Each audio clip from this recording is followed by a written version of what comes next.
Welcome to the new episode of Uniqueness with Disability because empathy matters.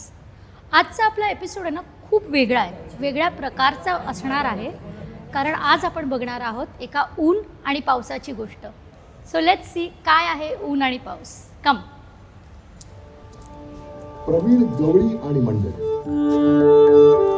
Biju Mane सादर करत आहे Shrirang charitable trust निर्मित दीर्घांक ऊन पाऊस.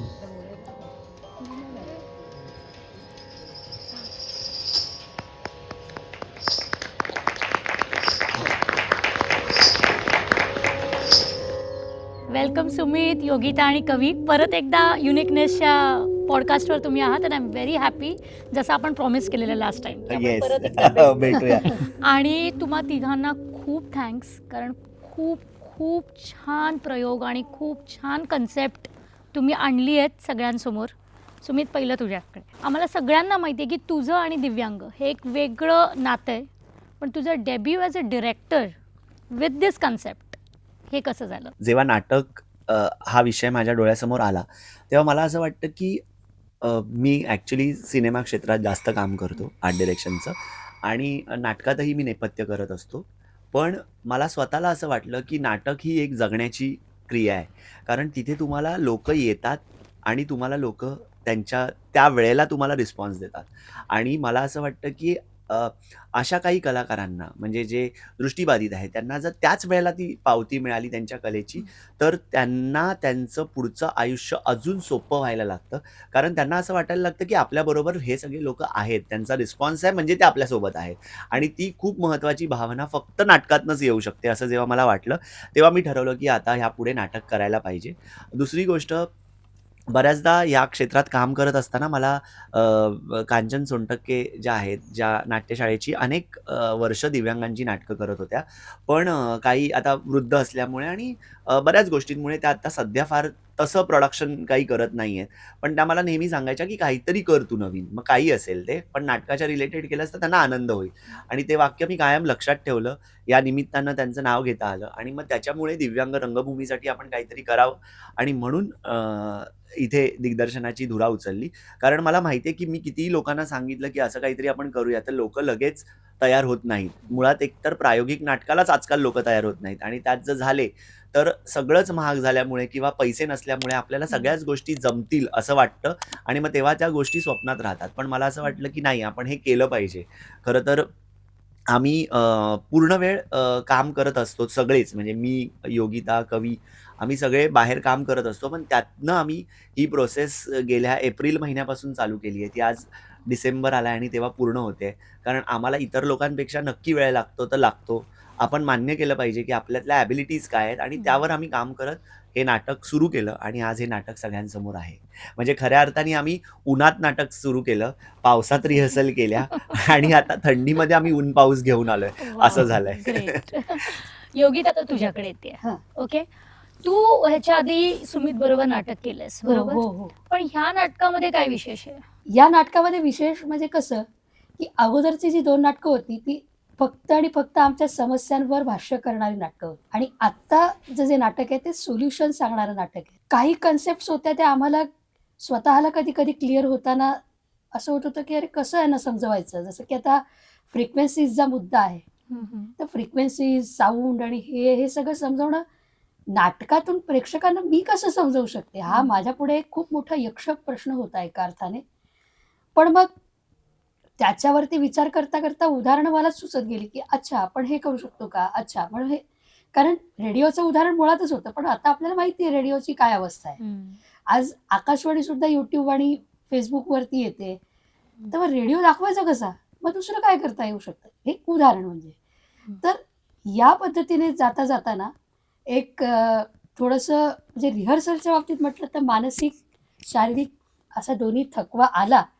पण तो थकवा आहे ना, प्रेक्षकांच्या उत्तम प्रतिसादामुळे निघून सुद्धा गेला. कवी, आता तुझ्याकडे. तू गीतकार आहेस, संगीतकार आहेस, असं डायरेक्ट जम्प अभिनयावर कशी आली? याचं सगळं क्रेडिट हे डॉक्टर सुमित पाटील यांना जातं. कारण हे तिसरं नाटक आहे आणि तिसऱ्या नाटकामध्ये सुद्धा त्यांनी मला संधी दिली. म्हणजे त्यांनी एक विश्वास दाखवला मला कधीच नव्हतं वाटलं की आपल्याला ॲक्टिंग वगैरे जमेल किंवा आपण करू शकतो.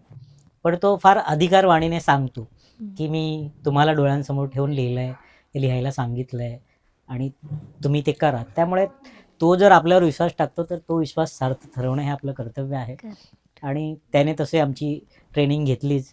आता आम्ही सुद्धा कधी कधी वैतागायचो, पण आत्ता त्याची जी तळमळ आहे, त्याची जी धडपड आहे, ती का आहे हे आता नाटक जेव्हा आम्ही प्रत्यक्ष स्टेजवर करतो आणि प्रेक्षकांसमोर जेव्हा आम्ही जातो तेव्हा आता ती हसतात, रडतात. तर ह्या ज्या जिवंत प्रतिक्रिया आहेत, तर तेव्हा आता रिअलाईज होतं की सुमित दादाला जे अपेक्षित होतं, म्हणजे फक्त दिव्यांगांसाठी नाही, हे नाटक जे आहे हे सगळ्यांना एक नवी दृष्टी देणारं नाटक आहे.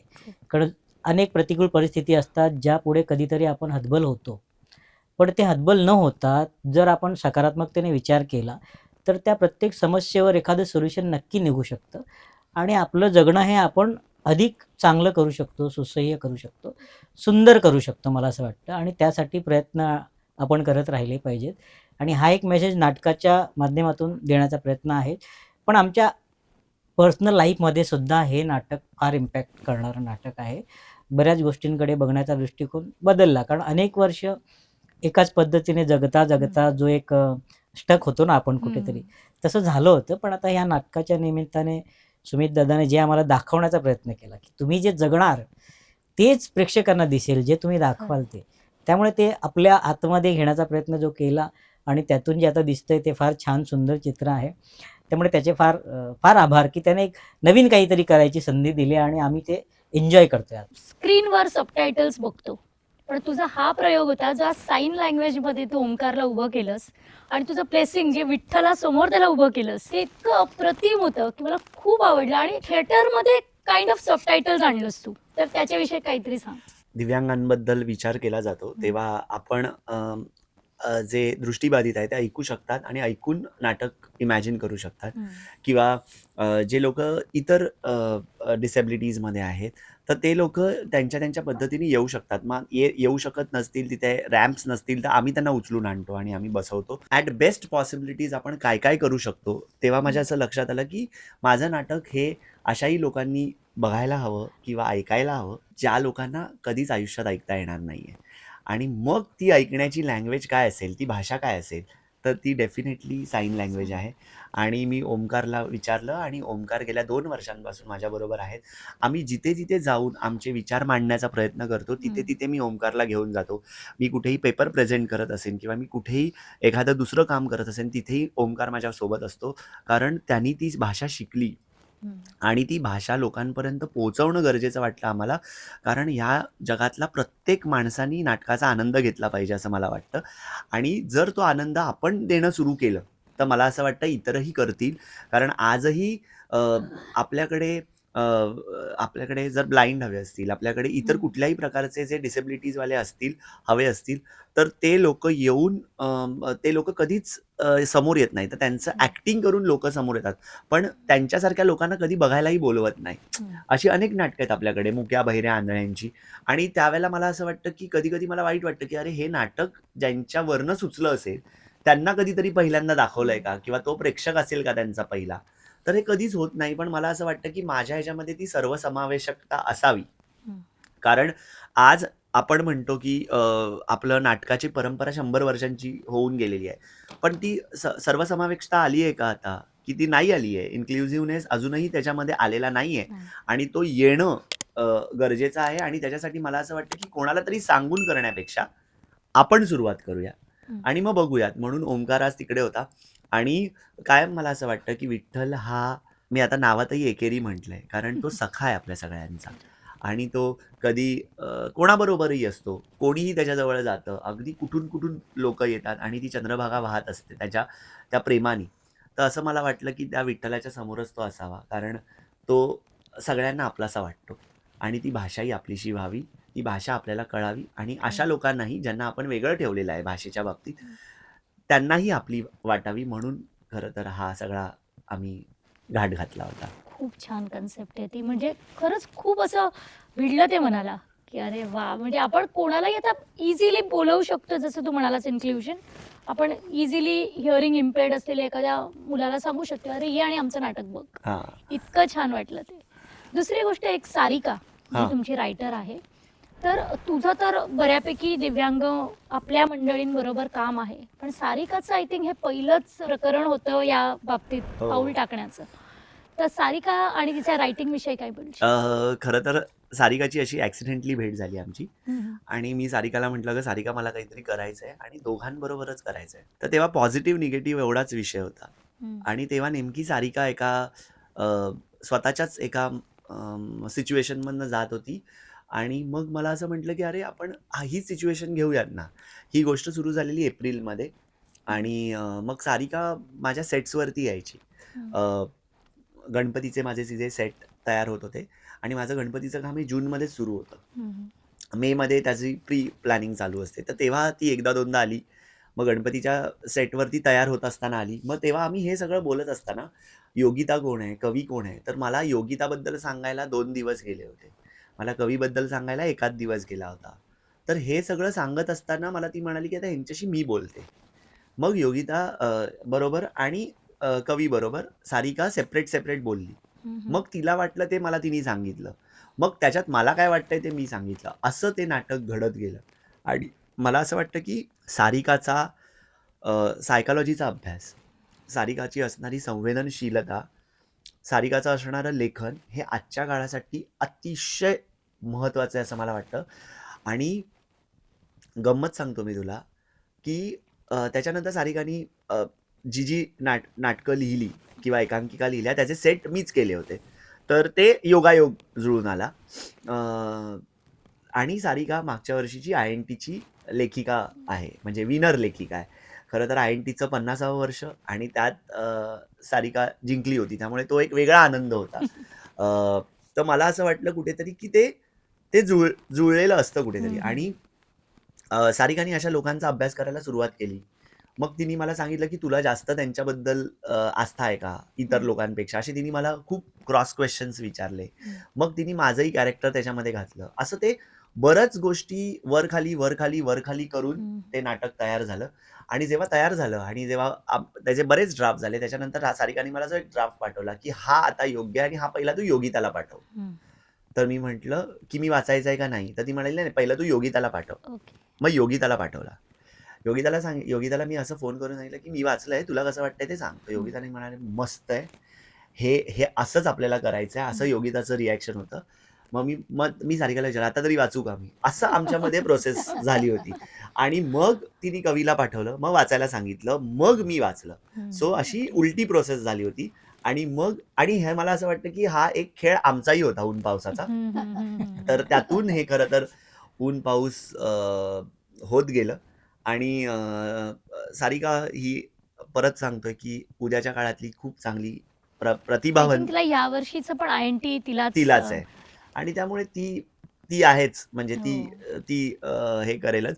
पण त्याच्याबरोबर टेक्निकल टीम पण खूप हो, महत्त्वाची होती. Of course. आणि शीतल तळपदे यांनी जेव्हा लाईट्स दिले, तेव्हा शीतल दादा स्वतः इतके मोठे म्हणजे त्यांची 150हून अधिक जास्त नाटकं झालेली आहेत आणि नाटकाची समज त्यांची चांगली आहे. कारण ते स्वतः एक ॲक्टर म्हणून पूर्वी काम करायचे. म्हणजे जेव्हा कॉलेजमध्ये वगैरे होते. तर शीतल दादांना पण याबद्दलचं असणारी आस्था, प्रेम हं. हे सगळं खूप माहिती आहे. त्यामुळे त्यांचेही इनपुट्स खूप महत्त्वाचे होते. आत्ताही त्यांची 6-6 नाटकं एका आठवड्याला चालू आहेत आणि त्यात ते वेळ काढत होते. तेच. तर मला असं वाटतं, की अशी मंडळी मला भेटत गेली. म्हणजे म्युझिक पण आम्ही करताना आम्हाला रुपेश होता, आर्यकृष्ण होता, बरेच असे नाना ते हं. होते. परत आमची प्रवीण गवळी आणि मंडळी म्हणजे ज्यांनी आम्हाला हां. सेटसाठी मदत केली. तर मला असं वाटतं, की हे सगळे लोकं ना जोडत गेले सोडत. आणि ते का जोडले गेले? कारण मला असं वाटतं, की कुठेतरी ते एका पेजवर आलो होतो आम्ही हं. आणि कुठेच आमची वादावादी नाही झाल्या किंवा कुठेच क्लॅशेस नाही झाले. सहज आमचं होत गेलं. डेफिनेटली चॅलेंजेस खूप आले. म्हणजे कालचा बोरिवलीच्या प्रयोगाला असं झालं, की आमचं बुकिंगच झालं नव्हतं ओह! आणि आम्हाला हे तिथे गेल्यावर 6:45 वाजता कळलं आणि पहिली गोष्ट तर काय झालं, एकतर 4थ्या माळ्यावर ते थिएटर आहे. बरं आमचं बुकिंग झालं नव्हतं कारण कदाचित तो आमचाही हलगर्जीपणा असेल कारण आम्ही विचारलं नाही सतत हं. किंवा आम्हाला कळलं नाही हं. आणि अ, त्याच्यानंतर तिथे गेल्यानंतर तिथे रॅम्प्सच नव्हते. रॅम्प होते पण तिथे अडगळ. अडगळ होती. तर त्यामुळे मला तिकडे बरेच चॅलेंजेस येत होते. म्हणजे असं नाही म्हणता येणार की ॲक्सेसिबिलिटी नाही आहे. होती पण त्याच्यात अडगळ होती. मग हे सगळं सगळं साध्य करत, करत, करत पुढे गेल्यानंतर मला कळलं 5:45ला की अरे नाही आणि पहिलं तुम्ही भाडं भरून या आणि मगच तुम्हाला मिळणार ऑडिटोरियम. जे की आम्ही ऑलरेडी सगळं 4थ्या माळ्यावर पोहोचवलं होतं. आणि मग 6:45 वाजता माझे सगळे लोकं मला आले मदतीला. पैसे पण कॅशमध्ये द्यायचे होते. पैसे नव्हते. सगळ्यांनी असे पैसे काढले 2,000, 1,000 आणि मग आम्ही ते पैसे घेऊन गेलो, भरले. माझ्या बॅकस्टेजच्या लोकांनी पैसे दिले मला. तर ते खूप महत्त्वाचं होतं. आणि मग आम्ही तिथे गेलो. आम्ही तिथे सगळं पैसे भरल्यानंतर आम्हाला कळलं, की आता आम्हाला ते प्रयोग करायला देतायत. त्या दरम्यान आम्ही खूप लोकांना फोन केले. त्यातली 2 नावं घेणं खूप महत्त्वाची आहे. म्हणजे एक म्हणजे राजीव जोशी सर, त्यांनी मला लगेच मदत केली आणि दुसरं नाव होतं प्रमोद शेलार सर आणि हे सगळे माझे सरच आहेत. त्यामुळे त्यांना फोन केल्यानंतर प्रमोद शेलार सरांनी एकतर ते बोरिवलीकर आणि त्यांच्या मिसेस ह्या प्रबोधनकार ठाकरेमध्ये काम करायच्या. त्यांनी सांगितलं की त्यांना उघडून द्या तोपर्यंत ते बाकीचे सगळे गोष्टी करून देतील. मग आम्हाला थिएटर मिळालं आणि मग प्रयोग सुरू झाला. असे खूप अडथळे येतात आणि मग त्यात काय होतं की आपल्याला वाटतं की ह्यांना काही कळत नाही पण ह्यांना माहिती असतं. त्यामुळे ते बॅक ऑफ द माइंड कुठेतरी पण प्रयोगावरती कुठेही त्यांनी तो त्राण आणू दिला नाही आणि खूप सुंदर पद्धतीने हे सगळं केलं. तर मला कुठेतरी असं वाटतं की मी ह्या विषयावर येणार आहे की दिव्यांगांसाठी तुम्ही इतर सगळ्या ठिकाणी अजूनही सोयीसुविधा केलेल्या नाही आहेत, त्या कराव्यात. आणि सगळ्यात महत्त्वाची गोष्ट थिएटर्ससुद्धा ॲक्सेसिबल करावेत. दिव्यांगांसाठी एक वेगळी विंडो असावी. का असावी? कारण त्यांच्यासाठी गोष्टी सोयीस्कर व्हाव्यात. त्या जर सोयीस्कर झाल्या तर ती मंडळीसुद्धा येऊन चांगले बुकिंग घेऊन शो करतील. नक्कीच. आणि आत्ता मला असं वाटतं की नाटकाचे आपल्या मराठी रंगभूमीचे हे दिवस अतिशय चांगले आहेत. त्यामुळे त्यात अशा प्रकारच्या लोकांचे विषय येणं आणि लोकांना काहीतरी वेगळं बघणं आवडायला लागलेलं आहे. खरं. आणि लोक येत आहेत बघायला. म्हणजे आमचा पहिला प्रयोग हाऊसफुल होता. आमच्या कालच्याही प्रयोगाला 35-30 लोक होते. आजच्याही प्रयोगाला 100-1 लोक आहे. मला असं वाटतं की कुठेतरी हे सगळं जुळून आलेलं आहे आणि लोक येत आहेत, लोक बघतायत. तर मला त्याचा आनंद होतोय. आणि ते जर अजून सोप्या पद्धतीने केलं तर नक्कीच लोक वळतील. आणि मी तेच म्हणतो की थिएटर ॲक्सेसिबिलिटी ही जर झाली तर मला असं वाटतं की मुंबई किंवा महाराष्ट्रासारखी जी थिएटरची परंपरा आहे ती कुठेच नाही आहे आणि ती आपण अजून जास्त पद्धतीने अख्ख्या जगात ठळक करू. जसं नाटकात पण एक डायलॉग आहे की देव मदत करत असतो, तसं मला वाटतं ही माणसं सगळी तुला बरोबर जोडत गेली. मदतीला आली. आणि काल मी तेच म्हटलं सगळ्यांना की तुम्ही देवासारखे धावून आलात. हो, तर खरंय. ते खूप महत्वाचं होतं. आणि माझी पूर्ण बॅकस्टेजची मंडळी पूर्ण माझ्या आजूबाजूला होती. अरे काय झालं काय झालं. आणि मग नंतर सामान फटाफट सगळं वर गेलं आणि सगळं झालं. बरोबर 8-8:30 वाजता प्रयोग सुरू झाला आणि तो छान झाला प्रयोग. त्यामुळे मला असं वाटतं की तो आहे, तो माणूस रूपी Of course देव आहे. सगळीकडे आहे. सगळीकडे. आणि मला असं वाटतं की म्हणजे देवानी सगळ्यांसाठी नेमला आहे तो, असं मला वाटतं. खरंय. योगित, आता तुझ्याकडे परत येते. हं. मला सांग, स्क्रिप्ट ऑब्व्हियसली सुमित आहे तर तुला स्क्रिप्ट प्रॉपर ब्रेलमध्ये बनलेलीच असेल, बरोबर आहे? एवढी मोठी स्क्रिप्ट पाठ करून एवढ्या छान प्रकारे, म्हणजे काय काय त्याच्यामध्ये काहीतरी तू एखादी ट्रिक वापरली असशील ना, की पाठांतर नाही, खरं- नाही. मला माहिती आहे तुझं पाठांतर खूप छान आहे आणि तू ते खूप छान प्रकारे ना प्रेझेंट करतेस. हे मुळात इम्पॉर्टंट. असं वाटलं कुठे जरा खाली होते की तुझ्या त्या आवाजाने आणि तुझ्या त्या लाफ्टरने आहे ना खूप छान परत एक ऍक्शन मोडमध्ये जातोय स्टेज. तू कसं केलंस ते? त्याने ऍक्च्युली मला PDF पाठवली. आणि मुळामध्ये कसं असतं की आता मोबाईलमध्ये PDF साठी आम्हाला वेगळे ॲप्स असतात. जसं की त्याची नावं आहेत, म्हणजे इनविजन AI किंवा इन्स्टा रीडर, इंस्टाग्राम नाही, ओके. इन्स्टा रीडर म्हणून असे ॲप्स आहेत. तर त्याच्यावरती आम्ही ते कन्वर्ट करतो स्क्रीन रिडिंग ह्याच्यासाठी. आणि त्या योगाने मी स्वतः ब्रेलरवर टाईप करते. आता ऍक्च्युली काय झालंय की आम्ही रडतोय अक्षरशः की ब्रेल वाचवा. हे आता ओके. उलटी समस्या आणखी एक नवीन आहे, हां. जी की सुमित आता तो त्याच्याशी जोडायला जायला लागलाय. तर ब्रेल वाचवा हे आम्हाला आता नवीन अभियान अंध लोकांसाठी सुरू करावं लागतंय. आणि ते डोळं स्लो करतायत, हे त्याहूनही फार हास्यास्पद गोष्ट झाली आहे. पण मी असं नाही करत. स्क्रिप्ट हातानेच लिहावी आणि ती आपण स्वतः वाचावी, ह्यावरती माझा प्रचंड विश्वास आहे. मग भले ती मी ब्रेलमध्ये का लिहिना, मी ते अख्खी रात्र जागून ती स्क्रिप्ट लिहून काढली त्या PDF च्या सहाय्याने. आणि बघितलं तर अरे यार, ब्रेल मधली 21 पानं म्हटलं आता हा मारणार मला आयुष्यात, एवढं एवढं मोठं देऊन ठेवलं. आणि किरणची मोजून मी बघितली, 2 पानं हार्डली असतील, 3 पानं, मला 21. म्हटलं अरे काय करू. अरे त्याच्या अगोदर पहिल्या नाटकाला काहीतरी 10 पानं होती, हम्म. दुसऱ्या नाटकाला आधी 11 झाली, हम्म. नंतर मग परत एक सपोर्टिव्ह सप्लिमेंट सीन वाढला, 14 झाली, नंतर 4 मुलींचा रोल मला एकटीला करायला लागला. हो. आणि हे करून तो म्हणाला की चला आता घालायच्या डोसक्यावर काय फरक पडतो, एक वेळेस पानं झाली. अरे काय. पण पाठांतराला मी काही केलं नाही. मी खरं खरं सांगते, म्हणजे मी कबूलच करते की स्क्रिप्ट मी 4 वेळा वाचली, फक्त वाचली. हम्म.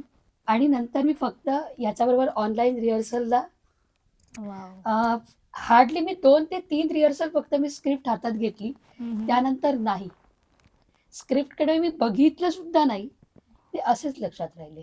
Great. आणि मग नंतर मग त्याच्यात इम्प्रोव्हायझेशन होणं, प्रोजेक्शन होणं, या सगळ्या प्रक्रिया घडत गेल्या. आणि नंतर मग काय, ऍक्टर तर जागा होतोच ना आपल्यातला. हो, जे दिसतो तो व्हायचं ते आम्हाला. होतच. हा बस हेच झालं. खूप छान. आणि कवी म्हणजे जनरली असं विचारतात की ना स्टेजवर वावरणं किती कठीण होतं, पण मी तुला उलटं विचारणार आहे की तुझ्यासाठी ह्या स्टेजवर वावरणं किती सोपं होतं ते आम्हाला सांग. कारण लोकांना असं वाटतं ना ॲज अ ऑडियन्स, अरे व्हीलचेअरवर हा वावरतोय, शिवाय जोपर्यंत तू खाली उतरत नाहीस, म्हणजे मी आज ऑडियन्समध्ये ऐकत होते, जोपर्यंत तो खाली उतरत नाही तोपर्यंत लोकांना हे ट्रस्ट नाही होत की तू खरंच व्हीलचेअर बॉन्ड आहेस, की तू वापरतोस व्हीलचेअर. हे लोकांना नाही कळत. जेव्हा तू उतरून परत वर चढतोस तेव्हा अरे हां हे खरं आहे. मग तुझ्यासाठी ते किती सोपं होतं हे मला तू सांग. सोपं यासाठी होतं की आमच्या जगण्याचा रोजचाच तो भाग आहे. मी फारशी व्हीलचेअर नाही वापरत, कधीतरी हम्म. वापरतो. जेव्हा मला जिथे व्हीलचेअर जाणार असेल हे आधी माहीत करावं लागतं. कुठल्याही हम्म. ठिकाणी जेव्हा आधी जायचं हो. असेल तेव्हा मला विचारावं लागतं की तिथे व्हीलचेअर जाणार आहे का, लिफ्ट हम्म. आहे का तुमच्याकडे. हम्म. कारण आपल्याकडे खूप ठिकाणी व्हीलचेअर हो. ॲक्सेसिबल नाही आहे, हो. रॅम्प्स नाही आहेत. त्यामुळे तिथे गेल्यानंतर परत फजिती होते. मग हम्म. आपल्याबरोबर कोणी असणार आहे का, हम्म. नसणार आहे, ह्या सगळ्या गोष्टींची खात्री केल्यानंतरच व्हीलचेअरने जायचं की बरोबर कोणाला न्यायचं की अजून कुठल्या पद्धतीने जायचं हे ठरवावं लागतं. तर इथे स्टेजचा जो वावर आहे तो दादांनी सांगितला की व्हीलचेअर आहे तर व्हीलचेअर दिसली पाहिजे. आता त्याने एवढा सुंदर आणि भारी जो सेट केला आहे तर त्याला ते पण दिसलं पाहिजे ना कुठेतरी. मी एकाच ठिकाणी व्हीलचेअरवर बसून जर फक्त डायलॉग बोलले तर त्याच्यात नॅचरल ते वाटणार नाही. आणि कॅरेक्टर समजून घेताना सुद्धा त्याने फार मदत केली की फक्त डायलॉग नको, डिलिव्हर नाही करायचं. हां त्यामध्ये इमोशन्स हवेत, कॅरेक्टरमध्ये तू आला पाहिजेस, या सगळ्या गोष्टींवर त्याने मेहनत केली. आणि मग माझं जे घरचं जगणं आहे की मी असाच वावरतो घरी. कारण व्हीलचेअरने एखादी गोष्ट करायला 10 मिनिटं असेल तर व्हीलचेअरने करायचं तर त्याला 20 मिनिटं लागतात. हां. त्या मानाने मी जर असाच वावरलो घरी तर मला ती गोष्ट जरा सोपी होते. आणि घरी कसं आपल्याला कोणी बघणारं नसतं. आता हे सुद्धा माझ्यासाठी नवीन अनुभव आहे. खरं तर त्याचे मी म्हणजे किती आभार मानू मला हे कळत नाही. कारण थोडीशी असते ना आपल्यामध्ये कॉम्प्लेक्स असतो. तर मला तो होता. पहिल्या नाटकाच्या वेळी सुद्धा होता. कारण मी लोकांसमोर कधी असा उतरलेलो नाही. आज जसा मी नाटकामध्ये खाली उतरलो असं लोकांनी मला बघितलेलंच नाही. माझ्या जवळच्या जे मित्रमंडळी आहेत त्यांनी सुद्धा मला कधी बघितलेलं नाहीये. कारण तिथे मला कोणीतरी मदत करायला असतो किंवा एखादा मित्र, देवाच्या कृपेने मला खूप चांगले मित्र मिळालेले आहेत, ते कोणी ना कोणी माझ्या मदतीला असतो.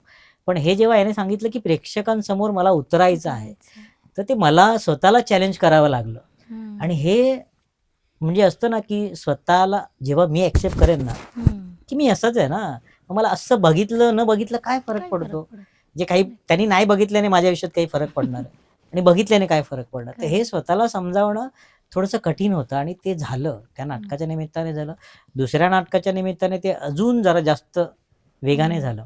आणि आता तिसऱ्या नाटकाच्या म्हणजे मी पूर्णपणे आत्ता मला फरक नाही पडत की मला कोणी बघतंय काय वाटतंय. कारण हे माझं जगणं आहे आणि माझा संघर्ष आहे तो मीच केला पाहिजे ना. मी दरवेळेला कुणाच्या तरी अपेक्षेवर का जगू की कोणीतरी येईल मग मला उचलून नेईल किंवा मग नाहीच आला कोणी तर.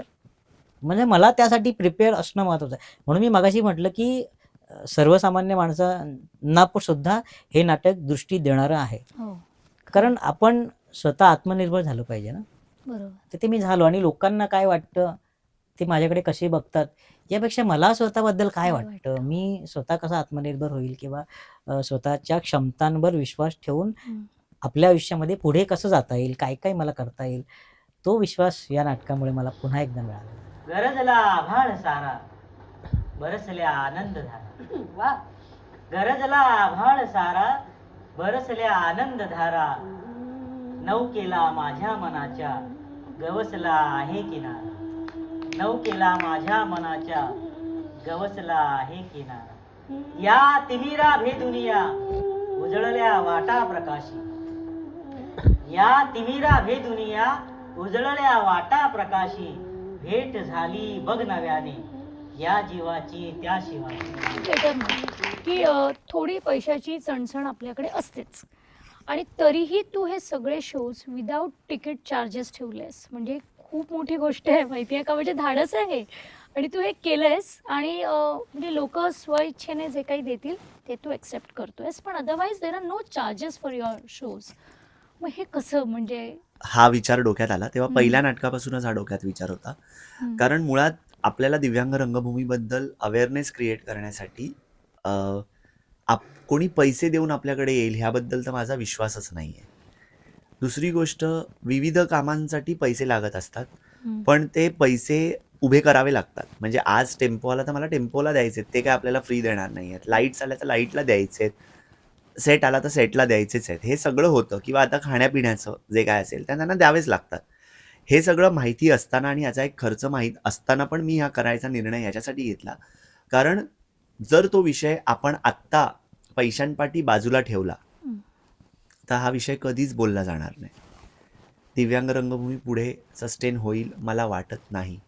कारण आजकाल प्रत्येकाला आपल्याला काय मिळतं ह्याच्यात जास्त रस असतो. मला असं वाटतं की मला माझ्या समाधानासाठी काय मिळतं ह्याच्यात मला जास्त रस आहे. आणि म्हणून खरं तर हे नाटक मी करायचा निर्णय घेतला. नाटक करताना मला वेगवेगळ्या सपोर्टची गरज होती. त्यात हम्म. प्रेझेंट करणं, नाटक प्रसारित करणं लोकांसमोर हे महत्त्वाचं वाटत होतं. आणि मी विजू मानेंना फोन केला. विजू सरांना फोन केला. विजू सरांनी मला अगदी 10व्या सेकंदात मला सांगितलं की मी करतोय. अरे वा. आणि मग विजू माने सर ह्यासाठी सगळी त्यांनी धुरा उचलली. मग मला म्हणाले मी सोशल मीडिया पण चांगला हँडल करीन सुमित. मग सोशल मीडियामुळे पण नाटक हे खूप लोकांपर्यंत पोचतंय हम्म. आणि सर पोचवायचं काम करतायत. सर स्वतः दिग्दर्शक असल्यामुळे त्यांचे इनपुट्स पण खूप महत्त्वाचे होते. आणि त्यांची पूर्ण टीम असते आमच्याबरोबर. म्हणजे बाईट्स घेण्यापासून सगळं इथे मदत करण्यापासून सगळी. तर मला असं वाटतं की असे लोक काही जोडले जातात. आता तू पहिल्या शोला आलीस, तू आजच्या शोला आलीस तर तू हे नाटक तुझ्या माध्यमातून लोकांपर्यंत पोहोचत होतेस. तर मला असं वाटतं की हे कॉन्ट्रीब्युशन आहे तुमच्या सगळ्यांचं.